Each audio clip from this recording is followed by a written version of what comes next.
Hi guys, హకూనా matata.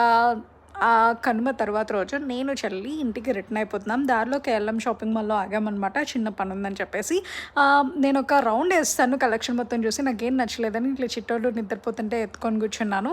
ఆ తర్వాత ఉప్పల్ నుంచి మేము మణికొండ వెళ్ళడానికి 5 hours పట్టింది మాకు. ఎందుకంటే కనుమ రోజు ఆంధ్ర నుంచి తెలంగాణకి రిటర్న్ అయ్యే వాళ్ళు ఎవరికైనా తెలుసు ట్రాఫిక్ ఎంత ఉందని చెప్పేసి.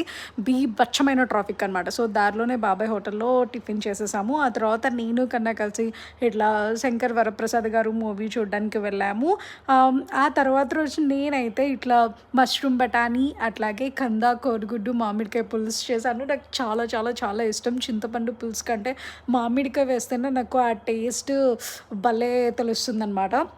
ఆ తర్వాత ఊరికి చాలా రోజులైంది మణికొండలో తిరిగి మా ఇంటి దగ్గర అని చెప్పేసి చూస్తుంటే ఇట్లా పుస్తకాన్ని ఒకటి కనిపించింది. లోపలికి వెళ్ళాం బుక్స్ ఏమన్నా కొనుక్కుందాము అని చెప్పేసి. తర్వాత అదొక పెద్ద షాక్ మాకు. అదొక లైబ్రరీ అంట. 299 రూపీస్ మెంబర్షిప్ తీసుకొని ఎవరైనా చదువుకోవచ్చు అంట. ఈరోజు ఇంతే, బాయ్.